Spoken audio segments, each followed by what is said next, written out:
우리 다 같이 갈급한 마음으로 하나님께 나아가서 신령과 진정으로 하나님께 경배와 찬양을 드리겠습니다.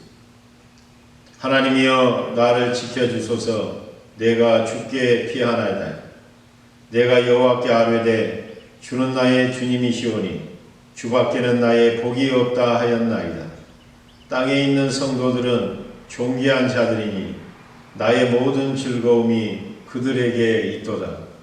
주께서 생명의 길을 내게 보이시리니 주의 앞에는 충만한 기쁨이 있고 주의 오른쪽에는 영원한 즐거움이 있나이다.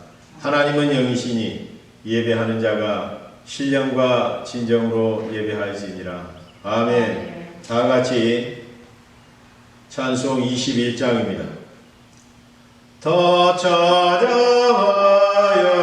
전능왕 창조의 주께 내오나 주 찬양 평강과 구원의 주님 성도들아 주 앞에 이제 나와 즐겁게 찬양하여라. 다 찬양하여라. 놀라운 만유의 주께 포근한 날개 민을 품어주시는 주님 성도들아 주님의 뜻 안에서 내 소원 다 이루리라. 다 찬양하여라. 온몸과 마음을 바쳐 이 세상 만물이 주 앞에 다 나와 찬양. 성도들아 기쁘게 소리 높여 영원히 찬양하여라.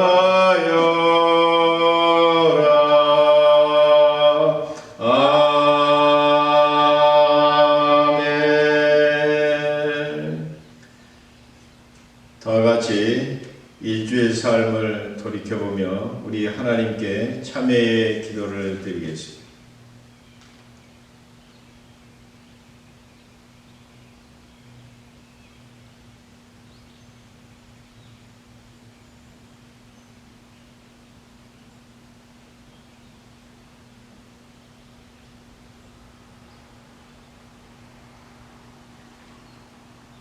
여호와여 일어나옵소서. 하나님이여 손을 드옵소서.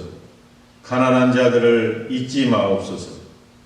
어찌하여 악인이 하나님을 멸시하여 그의 마음에 이르기를 주는 감찰하지 아니하리라 하나이까.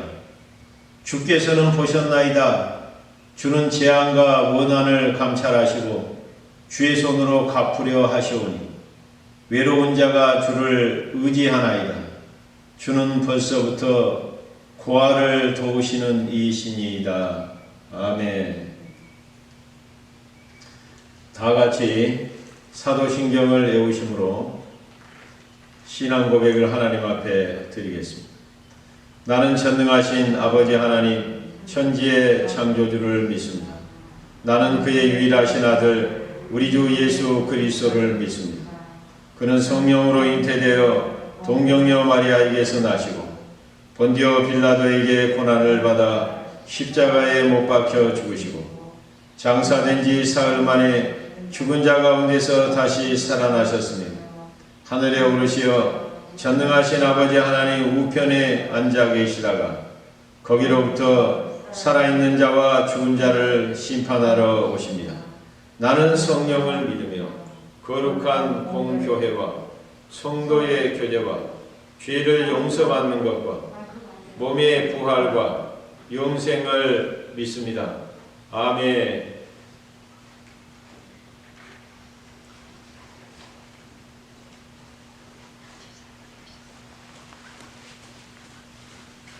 찬송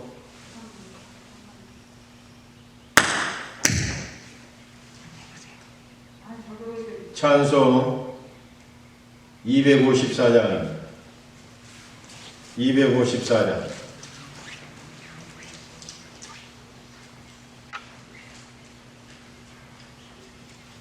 내 주의 보혈은 정하고 정하다. 내 죄를 정케 하신 주 나로라 하신다. 내가 주께로 지금 가오니 십자가의 보혈로 날 씻어 주소서. 약하고 추해도 주께로 나가면 힘주시고 내 추함은 곧 씻어 주시네. 내가 주께로 지금 가오니 십자가의 보혈로 날 씻어 주소서. 나로라 하심은 온전한 믿음과 또 사랑함과 평안함 다 주려 함이라. 내가 주께로 지금 가오니 십자가의 보혈로 날 씻어 주소서. 큰 죄인 못 받아 살 길을 얻었네. 한없이 넓고 큰 은혜 베풀어 주소서. 내가 주께로 지금 가오니 십자가의 보혈로 날 씻어 주소서. 그 피가 맘속에 큰 증거 됩니다. 내 기도 소리 들으사 다 허락하소서. 내가 주께로 지금 가오니 십자가의 보혈로 날 씻어 주소서.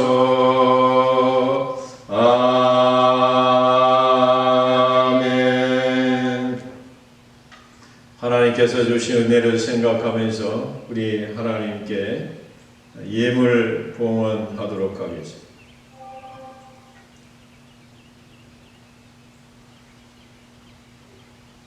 내 모습 이대로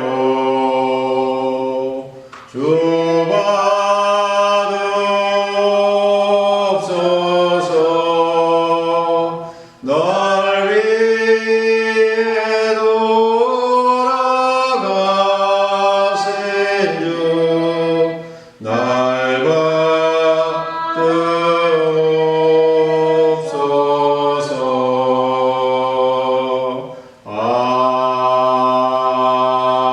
아멘. 다 같이 기도합니다. 하나님 감사합니다. 오늘 또 우리가 코로나 바이러스 때문에 교회에 가서 예배 드리지는 못하지만 또 우리 거하는 처소에서 하나님께 신령과 진정으로 예배할 수 있도록 은혜 내려주셨사오니 감사합니다. 우리의 마음을 주께로 향할 수 있도록 도와주시고 십자가에 달리셨다가 다시 살아나신 우리 주님을 바라보는 귀한 시간 되게 하여 주시옵소서. 우리 각 있는 처소 가운데 하나님께서 함께하여 주셔서 주의 임재와 주의 영광을 나타내 주시고 우리 예배를 통하여 하나님 살아계심을 다시 접촉하고 경험하는 귀한 예배가 될 수 있도록 은혜 내려 주시옵소서. 예배 가운데 말씀하시니 감사합니다. 하나님의 말씀을 통하여 주의 살아계신 주님의 음성을 들을 수 있도록 도와주시고 하나님의 말씀으로 받아서 우리의 마음 깊이 새겨지는 귀한 시간이 되게 하여 주시옵소서. 하나님의 말씀을 들을 때 성령께서 역사하여 주셔서 그것이 우리의 믿음으로 화합할 수 있도록 은혜 내려주시고 우리의 삶을 통하여 그와 같은 믿음이 살아 움직이는 놀라운 역사가 있게 하여 주시옵소서. 우리에게 감당치 못할 시험당함을 허락지 않으시니 진심으로 감사를 드립니다. 우리에게 주어진 모든 사건, 우리에게 주어진 모든 고난, 우리에게 주어진 모든 시련들이 하나님의 뜻 가운데서 허용 가운데서 우리에게 주어지고 있음을 확실히 믿을 수 있도록 은혜 내려 주시옵소서. 시련 가운데 시련 속에 빠져들지 않게 하시고 낙심하고 절망하고 주저앉고 원망불평하지 않게 하여 주시고 오히려 이 고난을 통하여 행하실 놀라운 일을 생각하면서 믿음으로 하나님 앞에 감사 기도 간구할 수 있는 저희들 다 될 수 있도록 은혜 내려 주시옵소서. 하나님께서 우리 인생길을 인도하여 주시고 없는 곳에서도 길을 내시니 진심으로 감사를 드립니다. 우리들의 유일한 길잡이가 되시는 우리 주님을 끝까지 잘 따라갈 수 있게 하여 주시고 좌로나 우로나 치우치지 않게 하여 주시고 하나님의 말씀을 쫓아서 우리가 오늘도 흔들림 없이 견고하여져서 주의 일에 힘쓰며 걸어가는 주의 백성들 다 되게 하여 주시옵소서. 하나님의 은혜를 생각하면서 각종 예물로 구별하여 하나님께 봉헌합니다. 주께서 받아 연락하여 주시고 주의 백성들에게 되게 하여 주시옵소서. 예물 받아주심을 진심으로 감사드리며 예수님의 이름으로 기도하옵나이다. 아멘. 네, 잠깐 광고의 말씀을 하도록 하겠습니다. 우리 양숙기 집사님이 지금 얼마 전에 폐암 진단을 받고 이렇게 앞으로 이 방사선 치료와 또 키모를 병행하게 되었습니다. 여러분들이 기도해 주시고 또 이 방사선 치료와 키모를 갖다 잘 받고 회복될 수 있도록 여러분들이 있는 자리에서 꼭 기도해 줄 수 있기를 바랍니다. 우리가 이번 주는 이렇게 동영상으로 또 예배를 갖다 드리지만은 다음 주부터는 우리가 교회에서 5월 3일 주가 되겠습니다. 교회에서 예배를 드리도록 하겠습니다. 여러분들이 준비를 잘 하셔야 됩니다. 마스크 꼭 준비하시고 장갑도 꼭 준비하시고 세척제도 딱 준비하시고 그래서 우리가 교회에 와서도 이렇게 거리를 유지해서 거리를 갖다 이렇게 유지해 가지고 떨어져 앉아서 우리가 예배를 드리도록 그렇게 하도록 하겠습니다. 특별히 몸이 불편하거나 아프신 분은 절대로 나오시면 안 됩니다. 여러분들이 그거는 잘 살피셔서 여러분들이 조심해 줄 수 있기를 바랍니다. 만약에 지금 우리 조지아 주에서는 이제 지난주 금요일 그러니까 어제부터 지금 일부를 갖다 오픈을 했고 지금 월요일부터는 이제 뭐 레스토랑도 오픈하고 다 오픈을 했어요. 제한적으로 오픈을 하더라도 잘 수칙을 지켜서 오픈을 했습니다.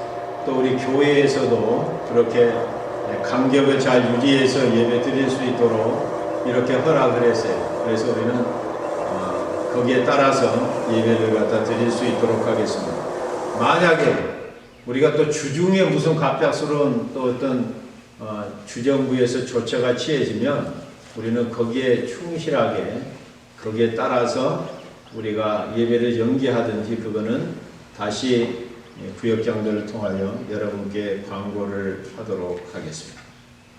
오늘 저희들에게 주신 하나님의 말씀은 창세기 16장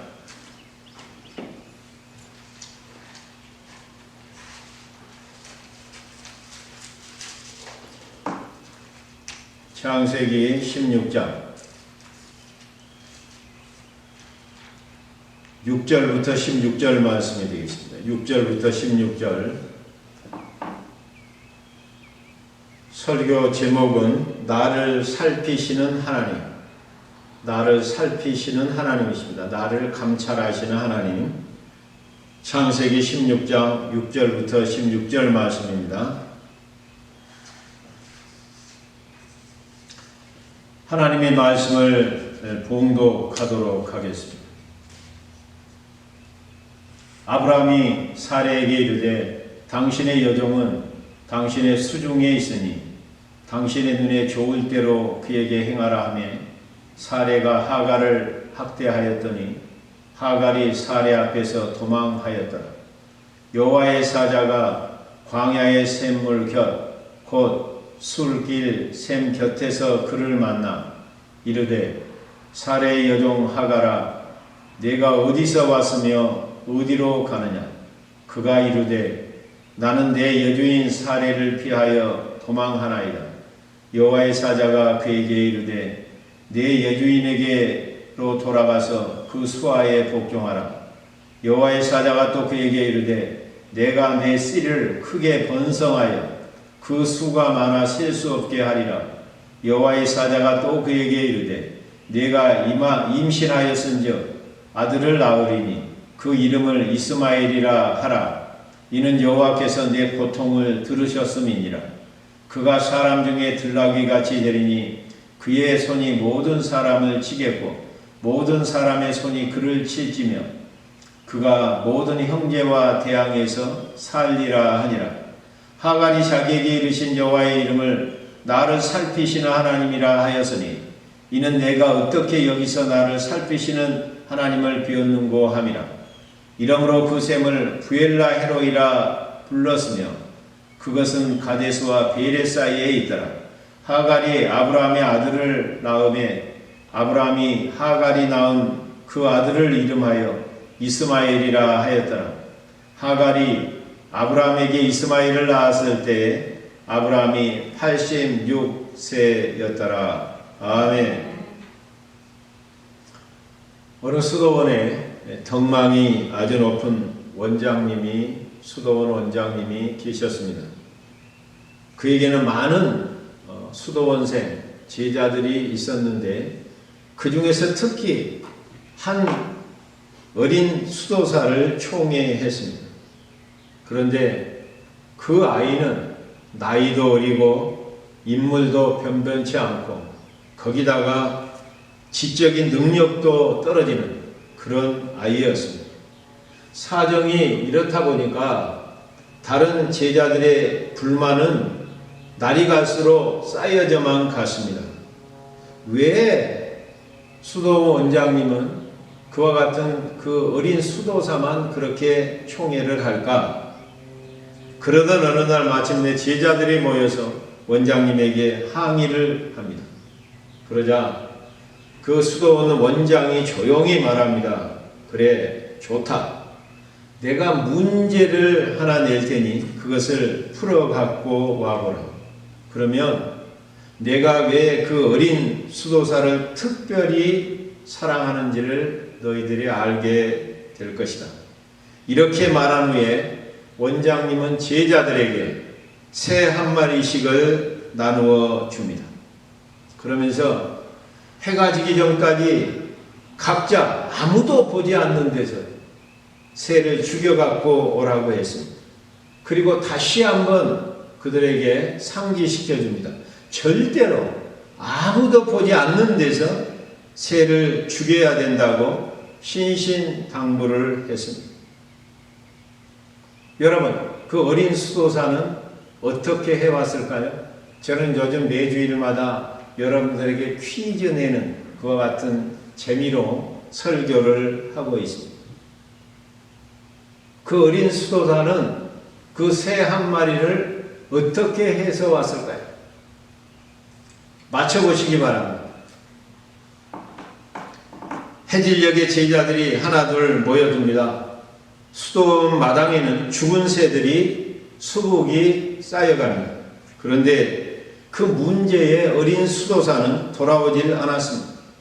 한참 후에 그 어린 수도사가 헐레벌떡 뛰어오는데 그 손에 새를 산채로 들고 있었습니다. 그 모습을 본 제자들은 그러면 그렇지 하면서 쾌재를 부릅니다. 수도 원장님은 그 아이에게 왜 새를 그냥 죽이지 않고 산채로 들고 왔느냐고 묻습니다. 그러자 그 아이가 이렇게 대답했습니다. 원장님, 아무도 보지 않는 데서 새를 죽여오라고 하셨지 않습니까? 그런데 아무리 으슥한 곳을 찾아봐도 하나님은 다 보고 계셨습니다.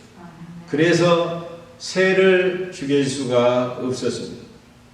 바로 그 순간 수도 원장님이 미소를 빙그레 지으면서 제자들에게 말했습니다. 내가 왜 이 아이를 총애하는지 이유를 이제야 너희들이 알겠느냐? 그렇습니다. 여러분, 우리 주님은 언제 어디서나 우리를 지켜보시고 우리를 살피시고 계십니다. 그런데 우리가 그와 같은 참된 진리를, 그 사실을 의식하지 못하고 살 때가 참으로 많습니다. 여러분, 신앙이라고 하는 것이 무엇입니까? 하나님이 우리와 함께 계신다고 하는 것을 의식하면서 그 주님과 함께 살아가는 것이 신앙생활입니다. 우리의 신앙이 자라면 자랄수록, 성장하면 성장할수록 하나님의 임재를 더욱더 더 생생하게 우리가 의식하면서 살아갈 수가 있습니다. 오늘 본문 말씀의 배경은 이렇습니다. 아브라함에게 하나님께서 이 갈대아 우르를 떠날 때부터, 그때가 바로 75세인데 하란을 떠날 때부터 자녀를 준다는 약속을 합니다. 그런데 아무리 기다려도 그 자녀가 날 기미가 보이지를 않습니다. 왜냐하면 아브라함의 부인 사라는 사실 사례는 성녀예요. 아이를 낳을 수 없는 그런 여자입니다. 아무리 기다려도 없으니까 지금 10년이 지나가고 있어요. 그래서 특별히 사라는 더 책임이 무겁습니다. 더 죄책감에 사로잡혀요. 왜냐하면 나라는 여자 때문에 이 집안의 대를 끊어버리는구나. 얼마나 괴로웠겠습니까? 그래서 사례가 이렇게 꾀를 냅니다. 우리 종, 애굽에서 올 때 데려왔던 종 하갈이 있으니까 하갈을 통해서 자녀를 보세요. 시바지죠, 시바지. 예. 그러니까 그거를 아브라함에게 주는 거예요. 왜 아브라함이 이 동침을 하자마자 이 하갈이 임신을 갖다 하게 돼요. 문제는 여기서부터 발생을 합니다. 왜냐하면 임신을 하자마자 그 여주인을 갖다가 이제 자기가 주인 노릇을 하는 거예요. 여주인을 멸시해요. 자기가 이제 주인, 아기를 가졌으니까, 주인 아브라함의 아이를 가졌으니까 자기가 주인이다 이렇게 교만해져 버리는 거예요. 얼마나 사례가 이 화가 나는지 아브라함에게 따져요. 내가 여자를 너 품에 줬는데 저 여자 하는 꼴을 봐라. 아브라함이 말합니다. 너 수중에 있으니까 네 맘대로 해라. 이때부터 이 사례가 여종 하갈을 학대하기 시작하는데 그 학대가 얼마나 견디기 힘들었으면 이렇게 삶이 차라리 도망가는 게 낫겠다 해서 드디어 여주인 사례 아브라함을 갖다가 피해서 도망길에 오릅니다. 그것이 6절이에요. 우리가 6절을 다 같이 읽어봅니다. 아브라함이 사례에게 이르되 당신의 여종은 당신의 수중에 있으니 당신의 눈에 좋을 대로 그에게 행하라 하매 사레가 하갈을 학대하였더니 하갈이 사레 앞에서 도망하였더라. 지금 임신한 채로 도망을 하는 거죠. 그런데 그 도망하는 기아의 사자가 광야의 샘물 곁, 곧 술길 샘 곁에서 그를 만나. 지금 하갈의 몸은 임신한 몸이에요. 여러분, 정상적이고 건강한 사람도 광야를 지나가기가 힘들어요. 시일이 지나면 불가능합니다. 그런데 임신한 여자의 몸으로 지금 광야로 도망을 치는 거예요. 그 결과가 어떻게 되겠어요? 죽기밖에 더 하겠어요? 그런데 그때 하나님의 사자가 이 누구를 찾아오냐 하면 하갈을 찾아와요. 그리고 만나줘요. 7절을 다시 읽어요. 여호와의 사자가 광야의 샘물 곁, 곧 술길 샘 곁에서 그를 만나. 그러니까 하나님은 도망가는 하갈을 찾아서 만나주시는 그와 같은 하나님이십니다. 왜 하나님의 사자가 하갈을 만나주셨을까요? 사실 하갈은 하나님을 갖다 요청한 것도 아니에요. 하나님을 찾은 것도 아니에요. 그런데 하나님께서 먼저 하갈을 친히 찾아와서 만나주셨습니다. 왜 그랬을까요? 하나님은 아브라함 가정에 일어나는 전후사정, 그 속에서 일어나고 있는 그와 같은 사정을 다 살피고 계셨습니다. 뿐만 아니라 지금 하갈의 형편까지도 하나님께서 다 살피고 계셨습니다. 그리고 그 하갈을 하나님이 사랑하셨어요. 그 하갈을 하나님께서 귀하게 여기셨어요.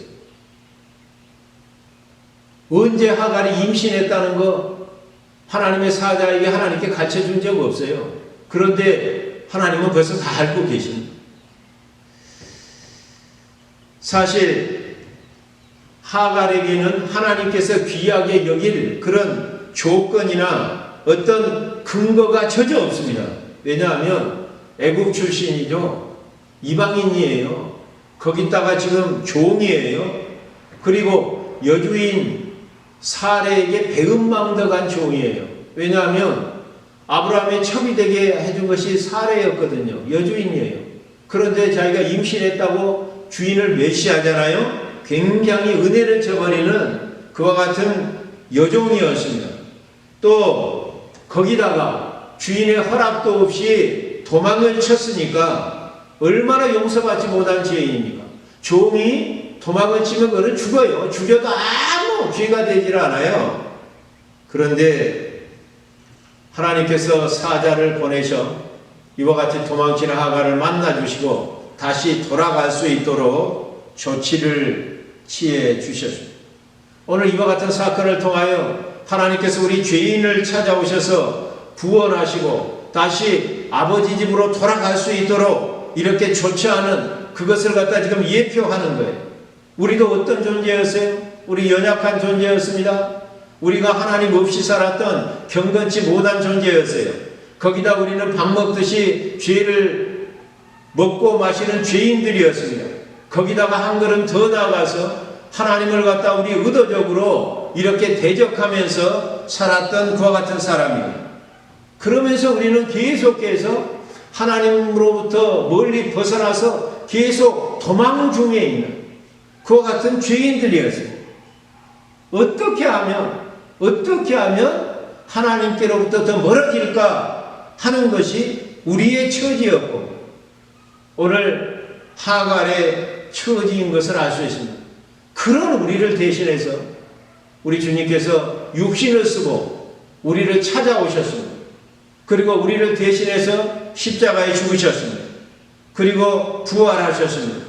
우리 죄를 용서해 주시고 우리로 하여금 아버지 집으로 다시 돌아갈 수 있도록 우리의 주인 되신 아버지 되신 아버지 하나님, 우리 주인 되신 주님의 집으로, 아버지 집으로, 하나님의 집으로 우리를 돌이킬 수 있도록 우리에게 조처를 해 주셨습니다. 하나님은 우리를 찾아오십니다. 우리를 만나 주십니다. 그러기 위해서 우리를 주목하고 계십니다. 우리는 찾아오신 하나님을 어떻게 만날 수가 있습니까? 예배를 통해서 우리가 하나님을 만날 수 있습니다. 하나님의 말씀을 통해서 하나님을 만납니다.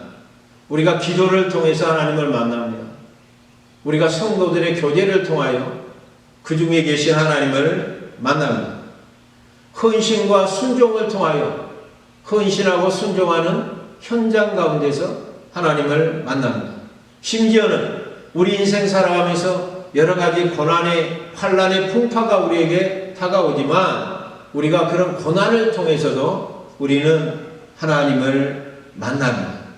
이렇게 우리를 찾아오실 하나님, 우리가 어떻게 해야 됩니까? 그 주님을 영접해야 돼요. 그 주님을 받아들여야 돼요. 영접하는 자고 그 이름을 믿는 자들에게 하나님의 자녀가 되는 권세를 주셨습니다. 오늘 하갈을, 광야로 도망치는 하갈을 찾아오셔서 만나주신 하나님께서 오늘 그 하갈에게 말씀하십니다. 오늘 8절 9절을 보겠습니다. 이르되 사레의 여종 하갈아 네가 어디서 왔으며 어디로 가느냐. 그가 이르되 나는 내 여주인 사레를 피하여 도망하나이다. 여호와의 사자가 그에게 이르되 내 여주인에게로 돌아가서 그 수하에 복종하라. 여기 보면 이르되 먼저 하갈이 그 사람에게 말을 건 것이 아니에요. 여호와의 사자가 하갈에게 말을 겁니다. 말씀을 하는 거예요. 그 말씀에 두 가지 질문이 있어요. 하갈아, 여종 하갈아, 네가 어디서 와서 어디로 가느냐? 이런 질문을 갖다 하는 거예요. 이와 같은 질문은 아담과 하와로 말미암아서 태어난 모든 후손들은 공통적으로 이 두 가지 질문에 답변을 해야 해요. 내가 어디서 와서 무엇을 위해서 살며 내가 지금 어디로 가느냐? 여기 답변을 반드시 해야 됩니다. Where are you come from? Where are you going? 우리는 우연히 태어난 존재가 아니에요. 운이 좋아서 좋은 집에서 태어나고 운이 나빠서 안 좋은 가난한 가정에서 태어나고 그런 존재들이 아닙니다. 하나님의 뜻 가운데서 우리가 태어났어요. 하나님으로부터 왔고 하나님의 섭리와 계획에 따라서 우리가 직장 생활도 하고 가정도 갖고 주를 위해서 하나님의 영광을 위해서 열심히 살다가 어느 날 저물어 하나님께서 부르시면 우리는 다 하나님께로 돌아가는 삶이에요. 그리고 그 하나님과 영생을 누리는 그와 같은 존재예요. 만약에 어디서 와서 무엇을 위해서 살며 어디로 가는지를 모르면 그 삶은 불안합니다. 두렵습니다. 방황하게 됩니다. 방탕하게 됩니다. 인생이 허무해집니다.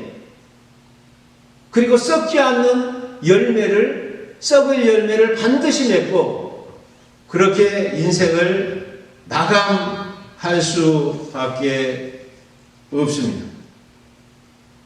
오늘 어디로 갈지를 모르는 하갈에게 여호와의 사자가 말합니다. 내 주인에게로 돌아가라. 내 주인에게로 돌아가라. 그러니까 어디로 갈지 모르는 그와 같은 하갈에게 가야 될 길을 가르쳐 주는 것이에요. 내 주인에게로 돌아가라. 우리가 어디로 가야 할지를 모를 때, 우리가 그와 같은 무엇을 해야 될지를 모르고 방황할 때 우리는 어떻게 해야 됩니까? 우리 주님 앞에 물어봐야 됩니다. 왜냐하면 유일하게 우리 인생의 길을 알고 계시는 분은 그분이에요. 더 외에 다른 사람이 아니에요. 점쟁이가 아니에요. 학자들이 아니에요. 천문학자들이 아니에요. 우리의 인생의 미래를 갖다 유일하게 다 이 손바닥에 손금 보듯이 알고 계시는 분은 주님밖에 없어요. 그 주님 앞에 길을 알고 계시는 분에게 우리가 물어봐야 합니다. 아버지 품을 떠나가지고 유산을 미리 가로채서 떠났던 둘째 아들 탕자가 있습니다. 가서 다 마음대로 돈 다 낭비해버리고 쾌락에 방탕에다 써버리고 돼지 지역 열매를 먹게 되었을 때 그때 아버지 집을 생각해. 그리고 그때서야 제정신이 드는 거예요. 그리고 아버지 집으로 돌아오는 거예요. 집 나간 탕자, 어떤 면으로 보면 참 불효자식이죠. 못된 자식이죠. 용서받지 못한 자식이죠. 그런데 그 집을 떠난 탕자가 유일하게 잘한 길 딱 한 가지가 있어요. 내가 아버지께로 돌아가야 되겠다. 돌아온 거 그거 하나를 잘하고 아버지가 탕자보다도 더 기다리고 있다가 가서 웰컴, 화교를 묻지 않고 돌아온 있는 모습 그대로 받아줍니다. 오늘 하갈에게 말합니다. 내 주인에게로 돌아가라. 하갈의 입장을 한번 생각해 보십시오. 그 지긋지긋한 주인, 나를 이용만 하고 그렇게 핍박한 그와 같은 주인에게로 돌아가라고? 왜 새로운 길을 주지 않고 그리로 돌아가라고? 죽으면 죽었지 나는 못 돌아갑니다. 이런 마음이 들 수도 있어요. 그런데 사자는 더하지도 않고 빼지도 않고 내 여주인에게로 돌아가서 그에게 복종하면서 살아라. 행복이라고 하는 것이 뭡니까? 제 위치로 돌아가는 것입니다. 나와 하나님과의 관계에서 정상적인 원래 위치로 돌아가는 것, 그것이 최고의 축복이고 최고의 행복이고 우리가 살아날 수 있는 유일한 길입니다. 하나님을 떠난 우리 죄인이 살 길은 딱 한 가지밖에 없어요. 그와 같은 하나님을 떠난 그 하나님께로 다시 돌아가야 합니다. 왜냐하면 나무와 가지이기 때문에 가지는 나무에 붙어 있어야 돼요. 거기서 떨어지면 나무를 떠나면 반드시 죽게 되어 있어요. 우리는 하나님이 목자고 우리 이름 자체가 뭐냐 하면 이스마엘. 하나님께서는 하갈의 고통과 하갈의 신음소리, 부르짖는 그와 같은 부르짖음에 귀를 기울이고 계셨어요. 그걸 갖다 듣고 계셨어요. 그와 같은 작은 신음에도 그것을 갖다가 귀를 기울이고 있었어요. 도대체 하갈이 임신한 몸으로 광야에 가서 무엇을 갖다가 부르짖었을까요? 무엇을 소리쳤을까요? Somebody help me, somebody help me. 그 누구 없어요? 저 좀 살려주세요. 처음에는 그랬을 것 같아요. 그 사람 누구 없어요? 저 좀 도와주세요. 저는 임신한 몸이에요. 더 이상 물이 없어요. 더 이상 없으면 다 죽어요. 나 죽는 것은 괜찮은데 우리 애기가 죽어요. 내 속에 있는 애기가 죽어요. 얼마나 소리쳤을까요? 그러다가 하나님 저 좀 살려주세요. 이렇게 박혔을 거예요. 왜? 아브라함의 집에 있었잖아요. 그 아브라함은 하나님을 믿는 사람이에요. 제사도 지냈잖아요. 그걸 통해 가지고 하갈이 귀동냥으로 들어요. 귀동냥으로. 그것을 갖다 보고 귀동냥으로 들었어요. 그래서 하나님 이름을 갖다 불렀을 것 같아요. 우리가 여리고성에서 하는 기생 라합을 보게 되면 하나님의 택한 백성이 아니에요. 이방인이에요. 지금 정복의 대상자에는 죽어야 되는 대상자에게 속해요. 그런데 그 술집에, 여관집에 손님들이 왔다 갔다 하면서 이스라엘 하나님에 대해서 그들이 막 얘기해요. 그러니까 그걸 귀동냥으로 들었어요. 그리고 그것을 믿었어요. 그래서 라합이 가정이 살아나는 것을 볼 수가 있습니다. 우리 하나님께서는 이와 같이 하나님의 백성의 이 기도와 간구를 갖다 들으십니다. 부르짖음을 들으십니다. 그 고통을 갖다 알고 계십니다. 그와 같은 하나님의 백성이 밤낮 부르짖는 그와 같은 원한을 하나님께서 들으시고 반드시 그것에 응답하여 주시는 그와 같은 분이십니다. 시편 61편 15절을 보면 저가 내게 간구하리니 내가 응답하리라. 저희 환난 때에 내가 저와 함께하여 저를 건지고 영화롭게 하리라. 너는 내게 부르짖으라. 내가 내게 응답하겠고 네가 알지 못하는 크고 비밀한 일을 내가 내게 보이리라. 예레미야 33장 3절 말씀. 북한에 요즘 들어갔다 온 조성적 중국 형제가 북한 형제에게 받아온 편지, 편지 중에 일부입니다. 지금 그 북한이 코로나 바이러스가 지금 시작이 됐죠. 어떤 간부는 그 접촉한 걸 숨기고 목욕탕에 갔다가 바로 잡혀서 총살을 당합니다. 이 북한에서 그것이 퍼지면 심각하죠. 의료시설 자체가 너무 열악하기 때문에 이거는 정말로 우리 지구상에서 가장 큰 재앙이 북한에 일어날 거예요. 그런데 그 조선족 형제가 북한을 들락달락하면서 뭐 의료품도 제공해주고 이렇게 하는 사람이 지금 북한의 굶주림과 질병으로 엄청나게 많은 사람이 죽어가고 있고 특별히 어린아이들은 말할 것도 없습니다. 최근에 회령에서 한 북한 형제가 쓴 글이에요. 그곳에 지금 장티푸스, 코로나 바이러스 말고 장티푸스가 그 전염병이 돌았습니다. 전염병이 그 지역에 발생을 하게 되면 그 지역에는 무조건 새끼줄을 갖다 치고 들어가지도 나오지도 못하게 합니다. 그 전염병에 걸리면 딱 감금당한 채 죽는 날만 기다리는 거예요. 그리고 죽으면 옷과 이불이라든지 다 불태워버리고 시체는 나무 토막처럼 끌어다가 묻어버립니다.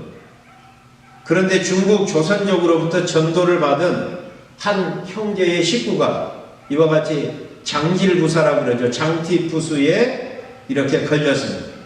그들은 감금된 채 끓일 것도 먹을 것도 없이 물만 마시면서 하나님을 찾습니다.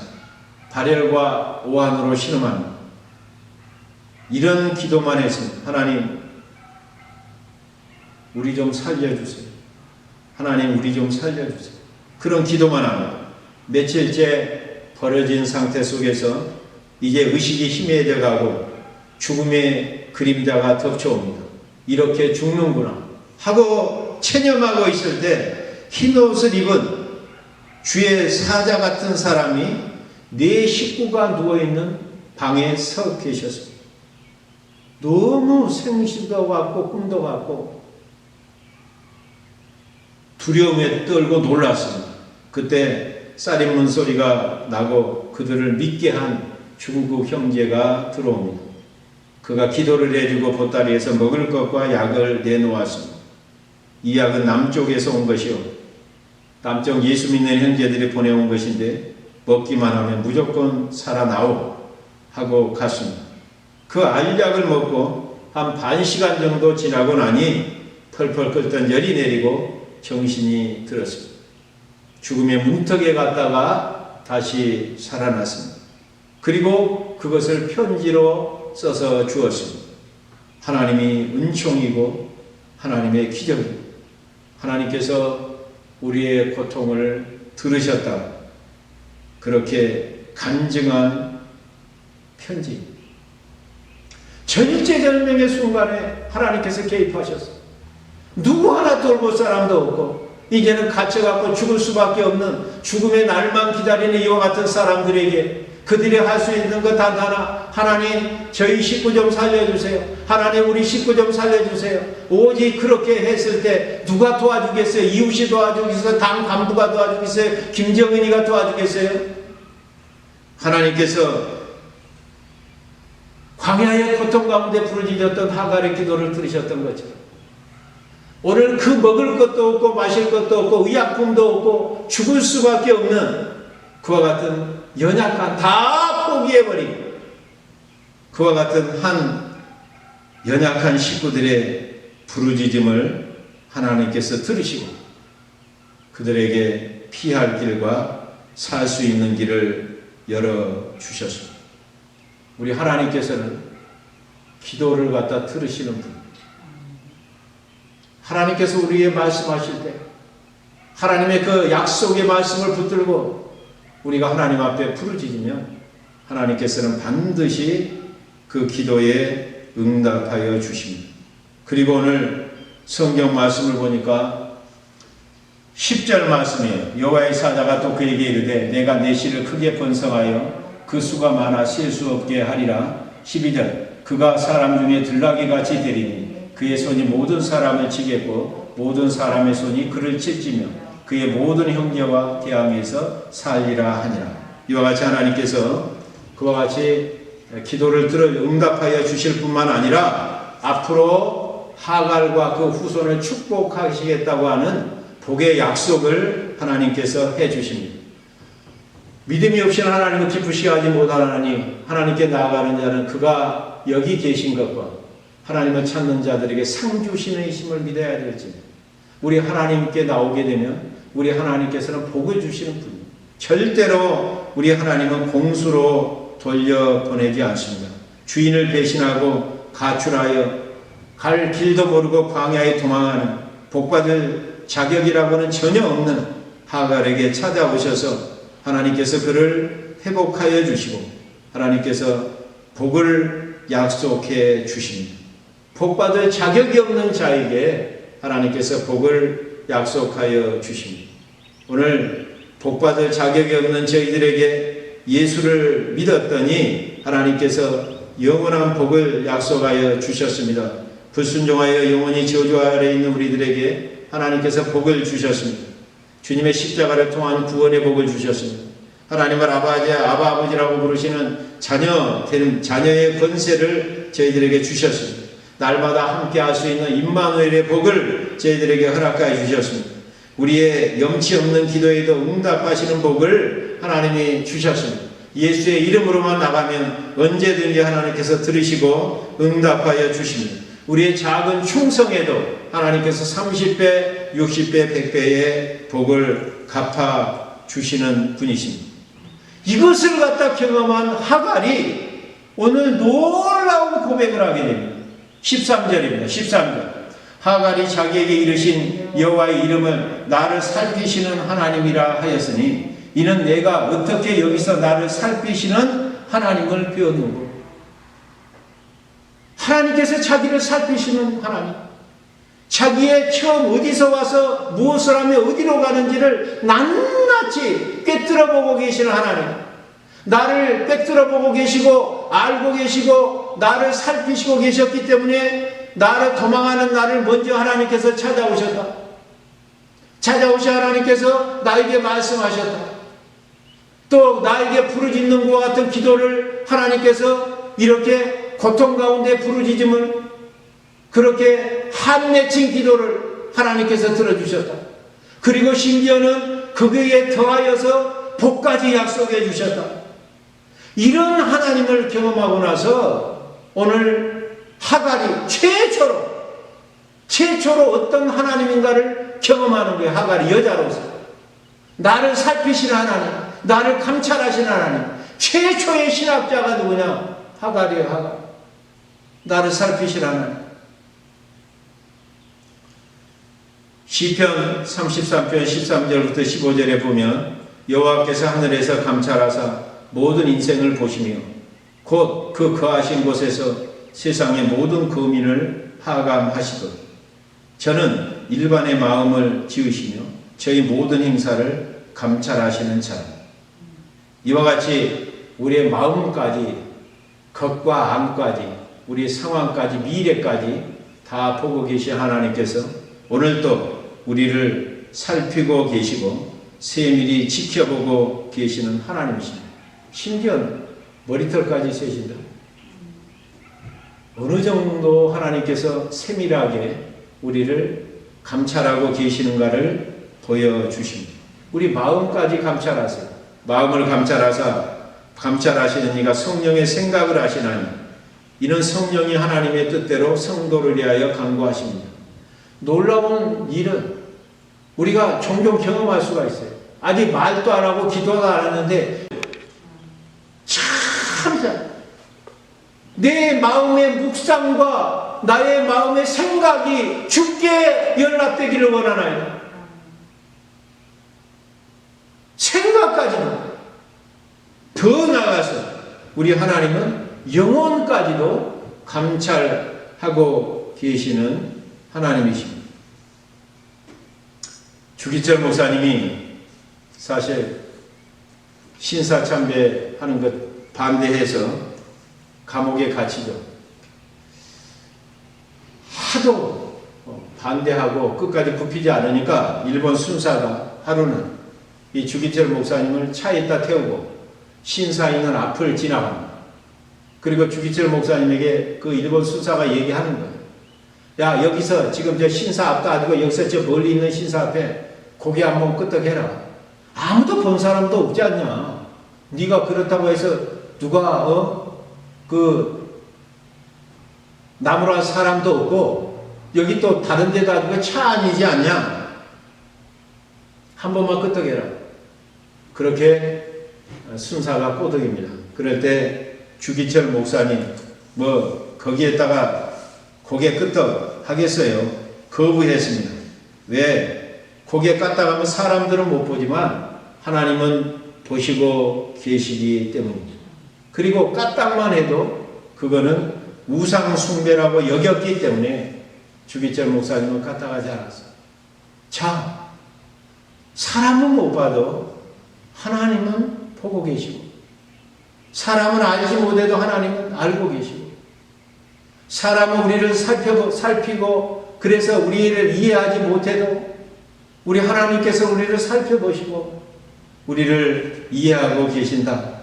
이런 믿음 때문에 끝까지 우상 숭배하지 아니하고 자기 자신을 지켜나갈 수가 있었습니다. 제가 얼마 전에 우리 그 사모 때문에 동영상을 하나 접하게 됐어요. 그게 송혜경 집사님 그 동영상입니다. 간증이죠. 이분은 수원 온누리교회 집사님이십니다. 그리고 작가이기도 하시고 또 한의사 의사이기도 하시고 굉장히 그 다양한 그런 은사를 가지신 분이에요. 이분이 책을 썼어요. 그게 뭐냐면 오늘 또 만나를 줍는 여자, 오늘 또 만나를 줍는 여자, 이런 책을 쓰고 또 그와 같이 큐티라고 하는 중요성을 지금 전 세상에 알리고 있는 그와 같은 분입니다.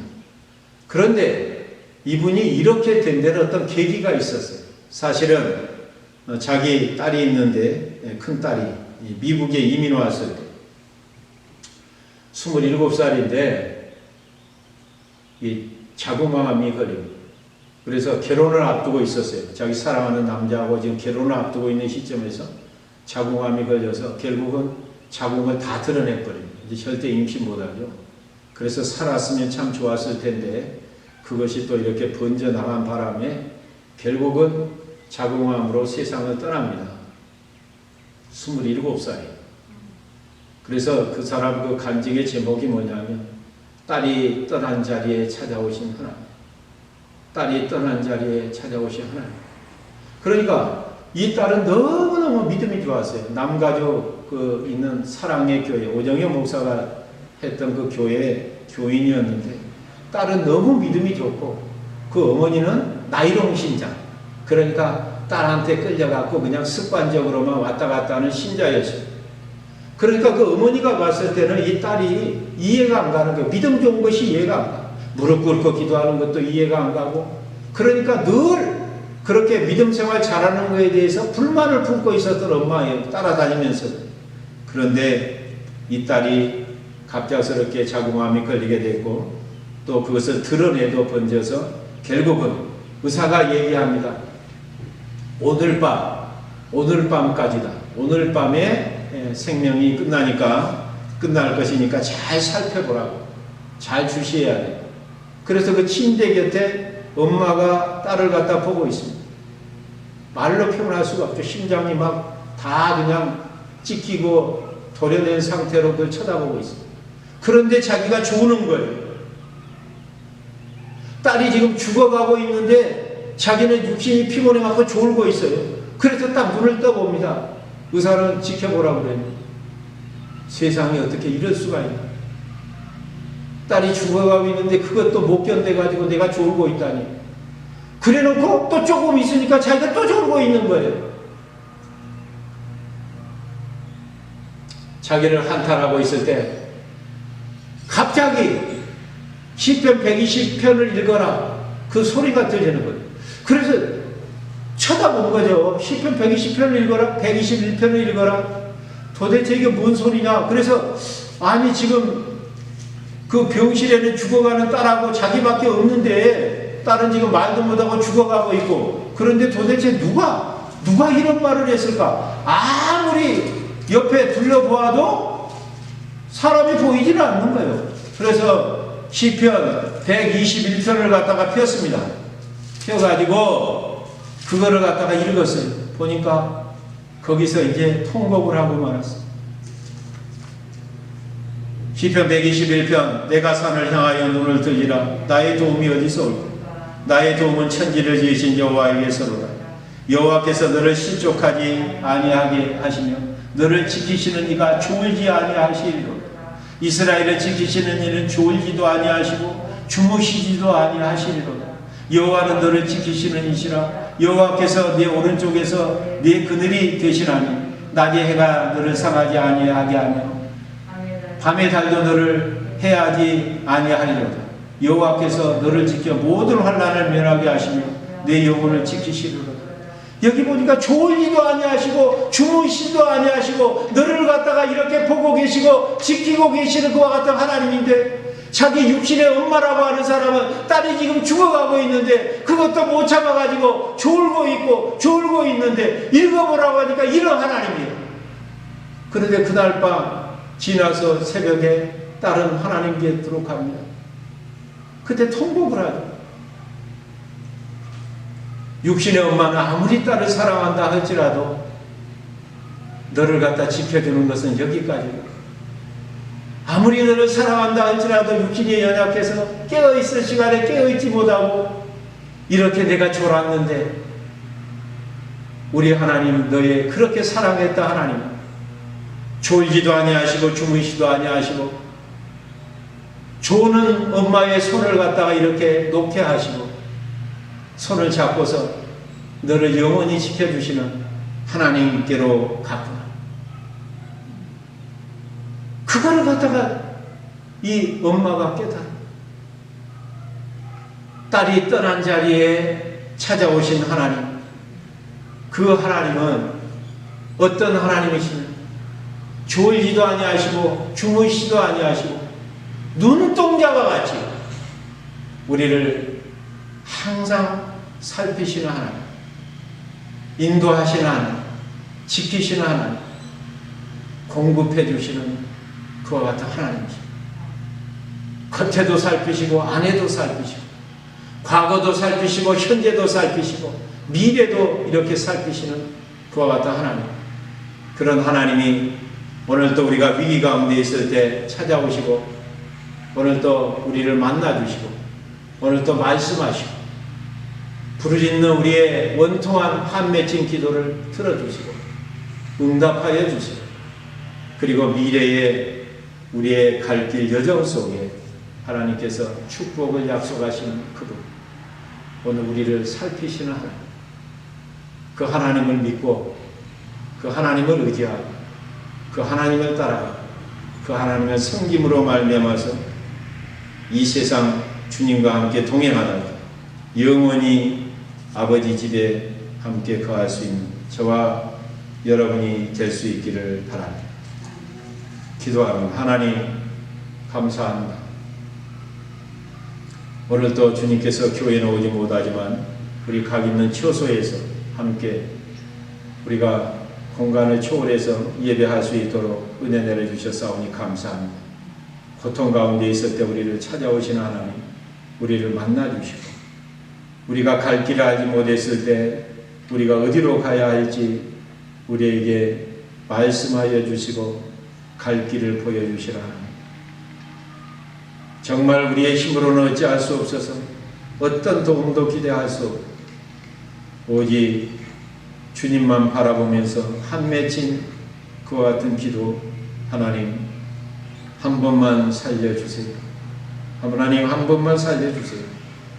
우리의 한 맺힌 기도를 들으시고 응답하시는 하나님, 그런 하나님일 뿐만 아니라 우리의 미래를 축복하시고 여호와 이레로 복을 예비하여 주시고 순종하는 자들에게 복된 길로 생명의 길로 인도하신 하나님을 찬양합니다. 그 하나님께서 오늘도 졸지도 아니하시고 주무시지도 아니하시고 우리를 살피고 계시고 우리의 전후 사정도 다 알고 계시고 동기까지 알고 계시고 앉고 일어섬도 알고 계시고 자고 눕는 것도 알고 계시고 멀리서도 우리 생각까지 우리 감찰하셔서 우리의 마음의 생각과 묵상까지도 연락되게 하신 하나님 감사합니다. 그 하나님을 전적으로 의지하고 그 하나님을 높이고 찬양하고 자랑하면서 사는 우리 모두가 되게 하여 주시옵소서. 하갈이 그와 같은 하나님의 인도하심을 받았던 것처럼 저희들도 그와 같은 인도함을 받고 하나님의 놀라운 약속 가운데 거하며 살아갈 수 있는 저희들 되게 하여 주시옵소서. 예수님의 이름으로 기도하옵나이다. 아멘. 찬송 419장, 찬송 419장. 주 날개 및 내가 편안히 쉬네. 안기고 비바람 불어쳐도 아버지께서 날 지키시리니 거기서 편안히 쉬리로다. 주 날개 평안하다. 그 사랑 끈을 짜니며 내 쉬는 영원히 거기서 살리. 주 날개 및 나의 피난처 되니 거기서 쉬기를 원하노라. 세상이 나를 외롭지 못하나 거기서 평화를 누리리라. 주 날개 평안하다. 그 사랑 끈을 짜니뇨. 주 날개 내 쉬는 영원히 거기서 살리. 주 날개 및 참된 기쁨이 있네. 고달픈 세상 길 가는 동안 나 거기 숨어 돌보심을 받고 영원한 안식을 얻으리라. 주 날개 및 평안하다. 그 사랑 끈을 짜니뇨. 주 날개 및 내 쉬는 영원히 거기서 살리.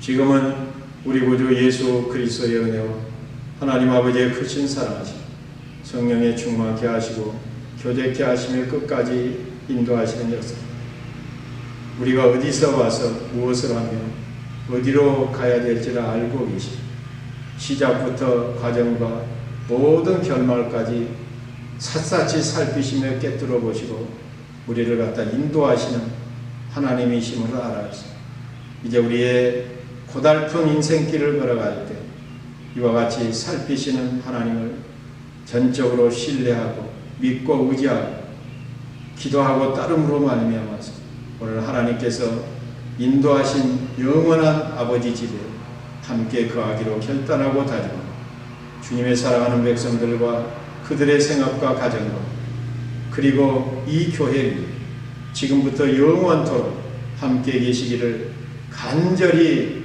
축원하옵나이다. 아멘.